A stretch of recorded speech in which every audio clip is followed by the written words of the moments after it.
They thought the two dogs had turned on each other near the toddler. They were wrong. The dogs had organized. The grandmother was the first one to see it. The family had two dogs, a 4-year-old bulldog named Bruno and a 3-year-old shepherd mix named Luna. They had coexisted peacefully for years. They had accepted 2-year-old Maya's arrival with equal parts patience and curiosity. What started on a Monday looked like aggression. Bruno moved toward the left side of Maya when they were outdoors. Luna moved to the right. When Maya moved, they repositioned, always one on each side, always facing outward. When a stranger approached on the walk, both dogs moved closer to Maya. When the stranger passed, they maintained their flanking positions. Maya's mother, Carmen, thought, "The dogs are competitive over the toddler." She separated them at outdoor time. They kept finding each other and returning to the flanking positions. Grandmother Rosa was visiting. She watched from the porch for 3 days before she said anything. On the 4th day, she said, "They're not competing. They're working together." Carmen said, "They're both crowding Maya." Rosa said, "They're on opposite sides. Bruno always left, Luna always right. They're facing out, not in.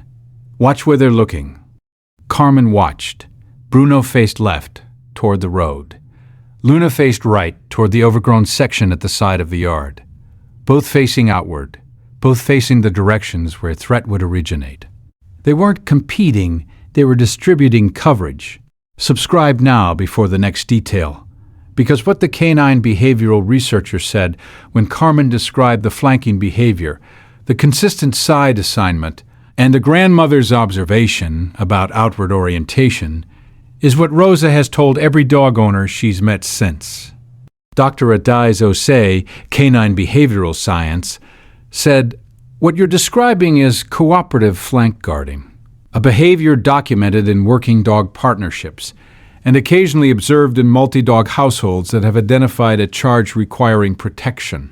She said, "The consistent side assignment, Bruno always left, Luna always right, indicates this is not random proximity behavior. They have distributed their positions and maintained them across multiple outdoor sessions. This is organized."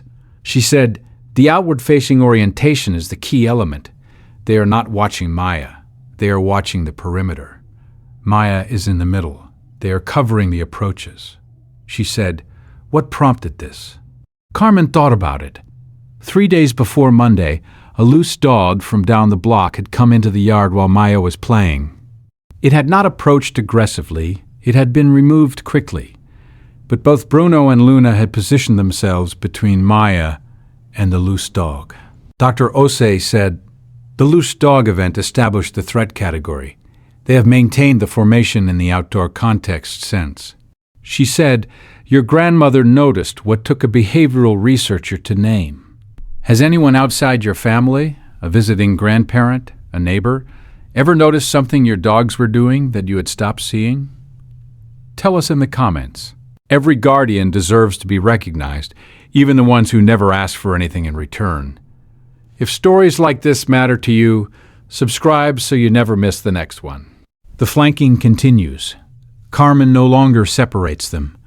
She lets Bruno have the left and Luna have the right and walks with Maya between them.